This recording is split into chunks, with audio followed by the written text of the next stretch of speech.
Have a nice day, student. BTech. Some question of differentiation in exercise 5.2 है ना, और book कौन सी है? NCERT। तो पिछले लेक्चर में आपको कुछ क्वेश्चन बताए गए थे 1 से 4 तक, आज है 5 से 8 तक डिफ्रेंसिएशन की। तो इसमें देखिए फिफ्थ क्वेश्चन क्या दिया है? y equal to sine ax plus b upon cos cx plus d. कल जो क्वेश्चन बताए थे उसमें देखे होंगे आप कि x के रिस्पेक्ट में कर रहे थे, तो उसमें x एक ही था, है ना। क्वेश्चन में x एक ही दिख रहा था, तो मतलब वो सिंगल फंक्शन माना जाएगा। कौन सा फंक्शन? सिंगल। इसमें देखिए x एक यहाँ है, एक यहाँ है ना, डिवाइड फॉर्म में, तो मतलब ये डबल फंक्शन का क्वेश्चन माना जाएगा। इसमें देखिए एक x यहाँ, एक x यहाँ, ये डबल फंक्शन कहलाते हैं, ये सिंगल फंक्शन कहलाएगा। एक ही x है इसलिए सिंगल फंक्शन है। तो जिसमें x एक से ज़्यादा रहें उसे हम दो हैं, ये माने एक से ज़्यादा है तो डबल फंक्शन के क्वेश्चन माने जाते हैं। तो ये भी ध्यान रखिएगा कि सिंगल फंक्शन का क्वेश्चन जिसके रिस्पेक्ट में तुम डिफ्रेंसिएशन करते हो, यदि वो वाली वैल्यू एक से ज़्यादा है तो वो डबल फंक्शन माना जाएगा। तो इसमें हम वी टेक क्वेश्चन ठीक सॉल्यूशन ठीक y equal to sine ax plus b cos cx plus d। तो ये फंक्शन देखिए डबल फंक्शन का दूसरा फ्रैक्शन में है ना, इसमें है फ्रैक्शन में। तो यदि तो इस तरह के क्वेश्चन में यदि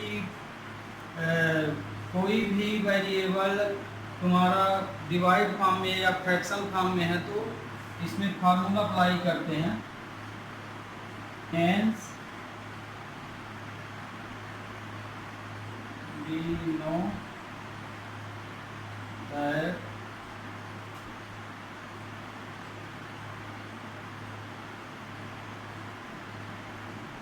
CSE on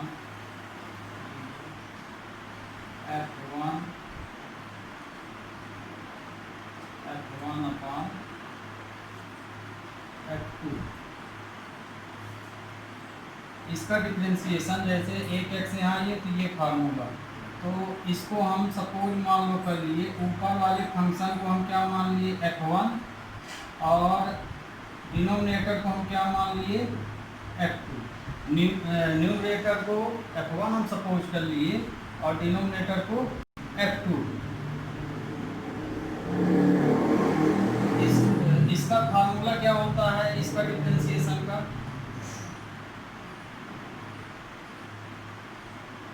f2 को बाहर रखोगे और f1 का डिफरेंशिएशन कर दोगे। इसको बाहर आगे रखो, ऊपर वाले का डिफरेंशिएशन, न्यूमरेटर का डिफरेंशिएशन, माइनस फिर f1 को बाहर दो और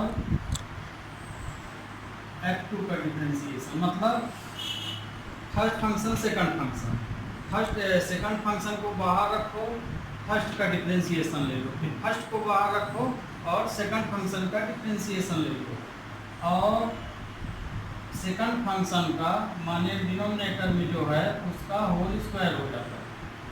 ये है इसकी आइडेंटिटी। यदि इस तरह के क्वेश्चन है डबल फंक्शन के डिवाइड फॉर्म में आपस में है तो ये लगता है अप्लाई होता है फॉर्मूला। तो ये जैसे क्वेश्चन है तो इसका हम क्या करें? Differentiation d upon dx। अब जैसे क्वेश्चन ये है तो इसका किए डिफरेंशिएशन d बाई dx। अब इसमें देखिए ये सेकंड फंक्शन बाहर होगा, फर्स्ट का डिफरेंशिएशन करेंगे cos cx plus b d upon dx sine ax plus b minus, फिर फर्स्ट फंक्शन बाहर, सेकंड का डिफ्रेंसिएशन जस्ट इसी का opposite, sine a x plus b, फिर सेकंड का differentiation cos c x plus d, फिर second function का क्या हो रहा है, स्क्वायरिंग, तो cos c x plus d whole square, है ना। तो देखिए फार्मूले में क्वेश्चन को अप्लाई कर दिए, अब इसका डिफ्रेंसिएशन कर लीजिए, तो d y d x cos c x plus d, ये तो बाहर है, इसका डिफ्रेंसिएशन होगा, तो साइन का क्या होता है, कॉस, साइन का cos a x plus B. अब फर्स्ट लेक्चर में इसमें बताए थे, इस एक्सरसाइज के फर्स्ट लेक्चर में, माने पिछले क्वेश्चनों में इसका रूल हम बताए थे आपको। तो ये देखिए आगे हम साइन कर लिए बेस का, फिर इसका भी ले लेना, तो साइन का कॉस हो गया। अब जब हम ए एक्स प्लस बी का लेंगे तो ये तो कांस्टेंट है, जीरो हो जाएगा, इसका हो जाएगा ए, क्या हो जाएगा, ए, एक्स का 1 हो गया, फिर sign a x plus b cos का डिफ्रेंसिएशन माइनस साइन एक्स होता है सी एक्स प्लस बी, तो फिर इसका कर लेंगे तो ये हो जाएगा सी,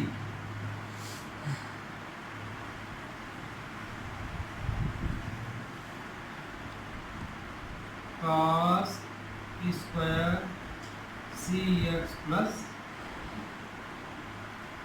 okay.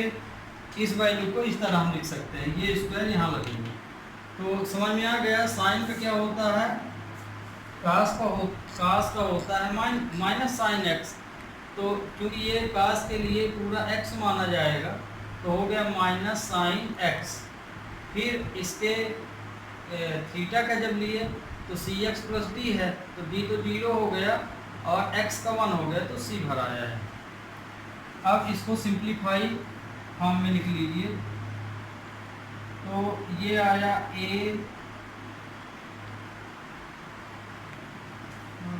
Cos c x plus b cos a x plus b upon cos square c x plus b, minus minus plus हो गया, sign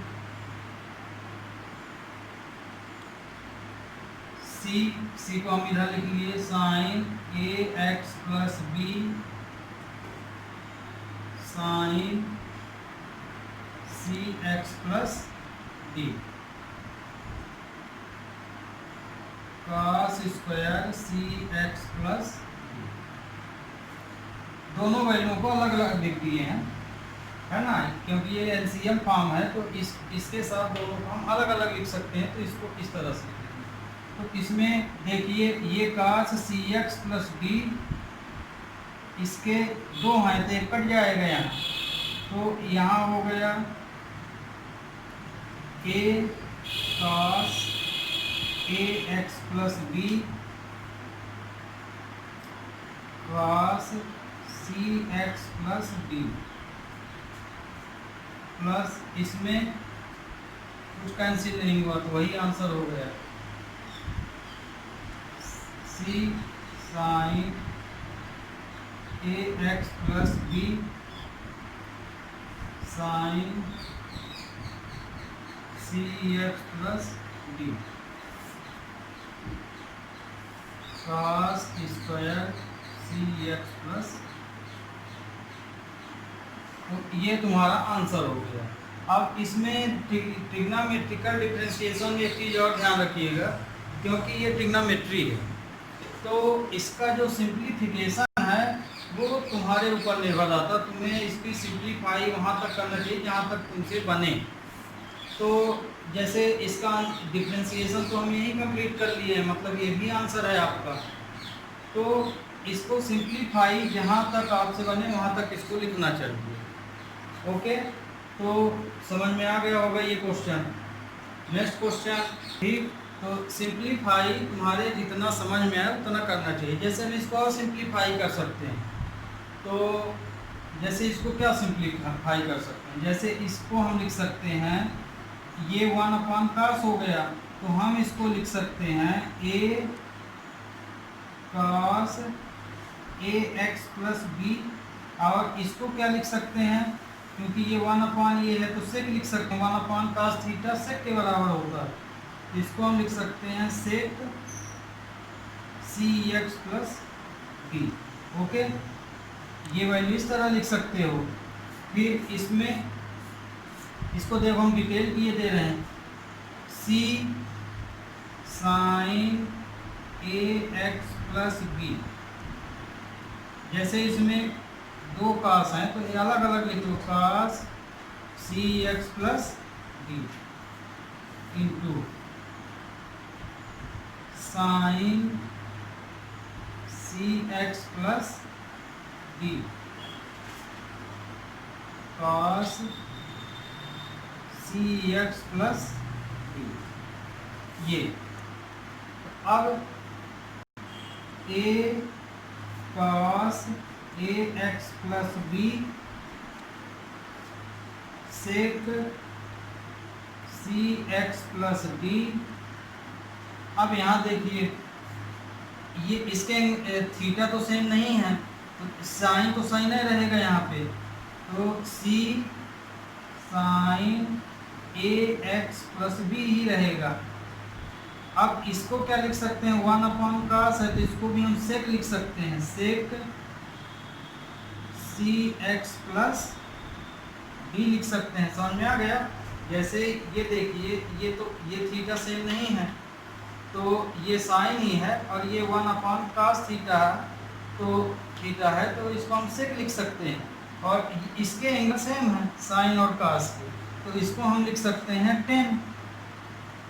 tan cx plus d। This is your final answer. तो इसमें differentiation में ये ध्यान रखिएगा कि trigonometry में सिंप्लीफिकेशन होता है, तो सिंप्लीफाई तुमको वहीं तक करना चाहिए जहाँ डिफरेंशिएशन के बाद, जहाँ तक तुमसे अच्छे से बने।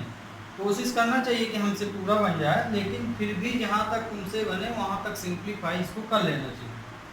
तो ये तुम्हें ये क्वेश्चन आ गया होगा समझ में। बी टेक नेक्स्ट क्वेश्चन है y equal to cos x cube sine square x की power 5।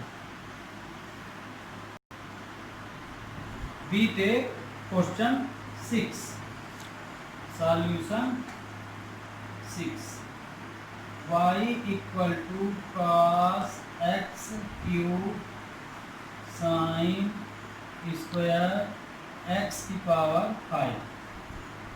This is double function question, माने ये क्वेश्चन भी डबल फंक्शन का है। क्यों? क्योंकि इसमें तुम्हें दिख रहे हैं कि जो x है वो एक से ज़्यादा है, माने मोर देन 1x है। तो एक से ज़्यादा यदि वेरिएबल है तो उसे हम डबल फंक्शन में ले लेते हैं। तो अब इसका डिफरेंशिएशन, तो ये देखो इसमें जो क्वेश्चन 5th बताए थे उसमें डिवाइड फॉर्म में फंक्शन थे, इसमें किस में है, इनटू फॉर्म में। तो इसमें भी आइडेंटिटी f2 ये हम ले लिए। ओके, इसको हम f1 मान लिए और इसको f2 मान लिए। इनटू वाले में किसी को f1 f2 आप ले सकते हैं। अब इसकी आइडेंटिटी क्या होती है, hence we know that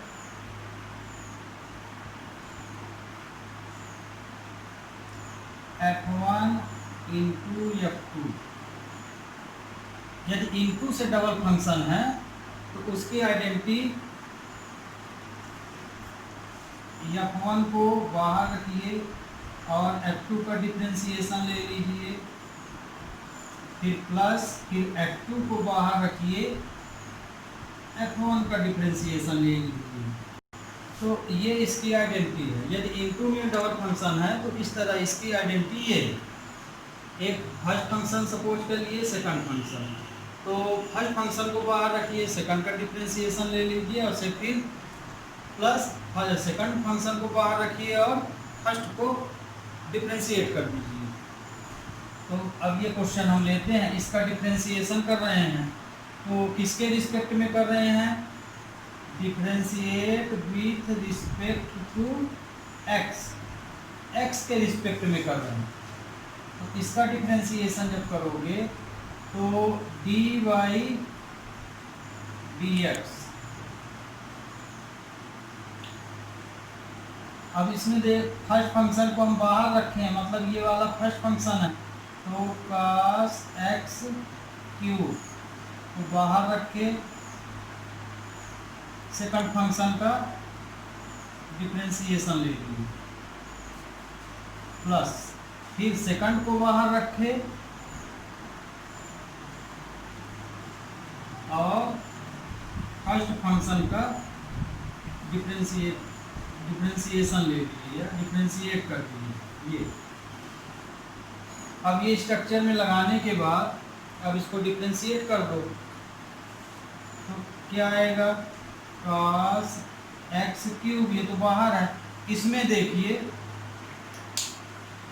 whole power वाला क्वेश्चन है। जैसे आप ये क्या है, साइन स्क्वायर थीटा को साइन थीटा का होल स्क्वायर माना जाता है, माने ये वैल्यू इसके बराबर होती है।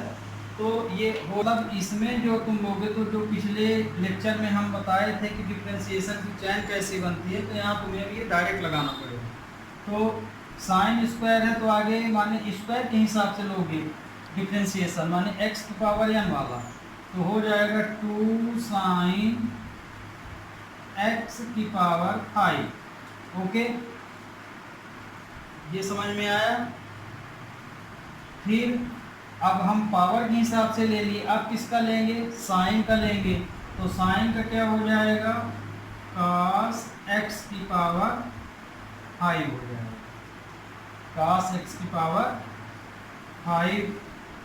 तो देखिए आगे पावर के हिसाब से लिए तो 2 साइन x की पावर 5 आया, फिर इसके बेस के हिसाब से लिए तो बेस में है साइन x की पावर 5, साइन x है तो ये हो गया साइन का cos x की पावर 5। फिर साइन के साथ जो थीटा लगा हुआ x फॉर्म में है तो इसके x का माने थीटा का लोगे तो ये हो जाएगा 5x की पावर 4। तो ये इसका डिफरेंशिएशन हुआ। फिर प्लस सेम इसी तरह ये वाला साइन स्क्वायर x की पावर 5, ये तो बाहर है, इसका डिफरेंशिएशन।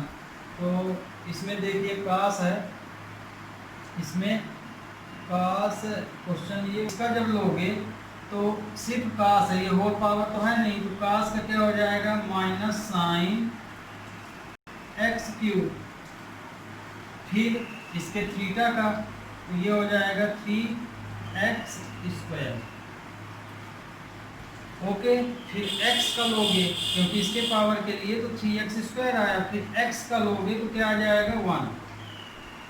इसमें भी जैसे x की पावर 5 का लिए थे तो 5x की पावर 4 आया, फिर x का जब लोगे तो इसमें भी क्या आएगा? 1 आएगा। तो ये तुम्हारा क्वेश्चन डिफरेंशिएट हो गया। अब इसको सही ढंग से लिख लीजिए। तो ये देखिए 5 2 जा 10 cos x cube sign x की पावर 5 cos x की पावर 5, ये x इसको ऐसे 10x की पावर 4, फिर यहाँ minus plus minus 3x square sine square x की पावर 5 साइन x क्यूब। ये आंसर आ गया तुम्हारा, है ना। जब क्वेश्चन डिफरेंशिएट हो जाए तो ध्यान रखिएगा, इसको लिखने का तरीका ये होता है कि ट्रिग्नोमेट्री को आगे पीछे आप कर सकते हैं, लेकिन मान लीजिए वेरिएबल भर आ रहा है या कांस्टेंट आ रहा तो हमेशा आगे कांस्टेंट लिखिए, फिर वेरिएबल लिखिए, फिर ट्रिग्नोमेट्री भाग लिखिए। ट्रिग्नोमेट्री भाग में किसी को आगे पीछे ले सकते हैं। तो इसकी जो असेंडिंग ऑर्डर बनती है डिफरेंशिएशन की, तो फर्स्ट कांस्टेंट लिखना चाहिए आंसर में, उसके बाद वेरिएबल्स और फिर ट्रिग्नोमेट्रिकल रेशियो लिखना चाहिए। तो ये क्वेश्चन सॉल्व हो गया। अब next question 7, solution 7, y equal to cot x square under root, ये क्वेश्चन। तो इसमें एक ही x है, मतलब कि ये सिंगल फंक्शन का है, तो इसको तुम रूट में नहीं लिखते हैं, उसमें डिफरेंशिएशन एक्सपोनेंट फॉर्म में लिखना पड़ता है, इसलिए तुम रूट को cot x स्क्वायर की पावर 1/2 लिख सकते हैं। तो ये 1/2 यहाँ भी लगाया जा सकता है। अब इसको डिफरेंशिएट कर दो, differentiate with respect to x, तो dy/dx, इसका डिफरेंशिएशन किए हैं, इसका किए हैं, तो क्योंकि इसमें हम चाहे डायरेक्ट बनाए हैं और बनाना ही पड़ेगा। यहाँ पे फिर से आप समझ लीजिए, देखिए आगे पावर के हिसाब से ले रहे हैं तो 1/2 आगे आ जाएगा, माने n(x(n-1) लग जाएगा, तो 1/2 x 1/2, और ये पूरा इस कंडीशन के लिए, इस कंडीशन के लिए ये पूरा x माना जाएगा। क्या माना जाएगा? x माना जाएगा। cot x स्क्वायर 1/2 - 1, मतलब एक पावर इसमें कम हो जाएगी। फिर पावर के हिसाब से ले लिए, फिर इसके बेस का लेंगे, sec square x minus cosec square x। तो काट ना, क्योंकि माइनस कासिक स्क्वायर x होता है, तो इसमें क्या दिया है, माइनस कासिक स्क्वायर x की जगह x स्क्वायर है, तो x स्क्वायर रहेगा। फिर बेस का ले लिए, है ना, आगे पावर के हिसाब से लिए, फिर अब बेस का ले लिए। अब बेस में जो थीटा दिया है काट के साथ, उसका ले लिए, तो x स्क्वायर दिया है, तो इसका आ जाएगा 2x, इसका क्या आ जाएगा 2x, इसमें भी पावर लगी है ना, देखिए, तो इसके पावर के हिसाब से इसका लिए हो तो 2x आया, फिर x का लोगे तो 1 आ जाएगा। इस तरह से इसकी चैन चलती है। तो दिमाग बैठा लो, आगे पावर के हिसाब से ये दिया है क्वेश्चन में, तो फिर बेस, अब फिर उसके कोफिशिएंट या जो भी थीटा है उसके हिसाब से आप डिफरेंशिएशन करेंगे, तो इस तरह से ये चैन बनेगी। तो इसमें हम आगे पावर के हिसाब से लिए तो ये आया, फिर बेस के हिसाब से लिए तो ये आया, फिर x, इसके थीटा में x स्क्वायर दिया है, तो क्योंकि ये स्क्वायर तो है, पर्सनली ले रहे हो तो ये भी यही वाली वैल्यू लगेगी, तो इसमें आ जाएगा 2x, फिर x, इसके पावर का बेस है x, तो 1 हो गया ये। अब इसको सही ढंग से लिख दीजिए, 2x, तो ये देखिए ये वाला 2 इससे कैंसिल हो जाएगा, तो आया आंसर तुम्हारा -x minus cosec square x square cot x square -1/2। अब इसको नीचे लिख सकते हो, तो -x cosec square x square upon cot x square 1/2 हो जाएगा। फिर इसको रूट फॉर्म में लिख लीजिए, x cosec square x square upon under root cot x square, ये इसका आंसर हो गया। तो क्वेश्चन 7 भी अब आपको समझ में आ गया होगा। अब क्वेश्चन नंबर 8, बीते question number 8, question number 8, question number 8 क्या है? Solution 8, y equal to cos root x। अब इसको सिंगल फंक्शन का है, differentiate with respect to x। इसको तुम क्योंकि डिफरेंशिएशन में हमेशा एक्सपोनेंशियल फॉर्म लेना चाहिए, तो जो रूट होते हैं उसको एक्सपोनेंशियल में बदल लेना चाहिए। तो इसी को तुम लिख सकते हो cos x की पावर 1/2। तो dy dx इक्वल टू, अब ये देखिए इसका जब डिफरेंशिएशन लेंगे, हम इसको डिटेल किए दे रहे हैं, छोटा क्वेश्चन है, तो cos x 1/2 ले लिए, है ना, बेस। फिर बेस के बाद इसका कोफिशिएंट या थीटा क्या है? x की पावर 1/2। फिर अब इसमें भी पावर लगा है, तो इसका भी फिर इस तरह से चैन बन जाएगी, x का भी ले लेंगे।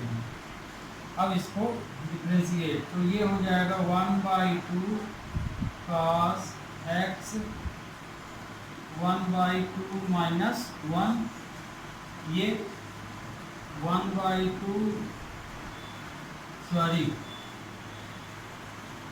बेस में cos वाला है, तो इसका हो जाएगा cos का होगा माइनस साइन x 1/2, है ना। बेस के लिए तो बेस में cos है, तो साइन x हो गया। तो साइन x के प्लेस में है रूट x की पावर 1/2, ये फिर लिए, तो ये आया 1/2 x 1/2 माइनस 1, फिर x का 1 हो गया, तो ये आया माइनस साइन, इसको हम रूट फॉर्म में इस तरह से लिख सकते हैं, और ये हो जाएगा 1/2 रूट x। कितना हो जाएगा? इसको 1/2 रूट x, या नहीं लिखते आता है तो इसको एक बार सॉल्व कर लो, तो x की पावर माइनस 1/2 आएगा।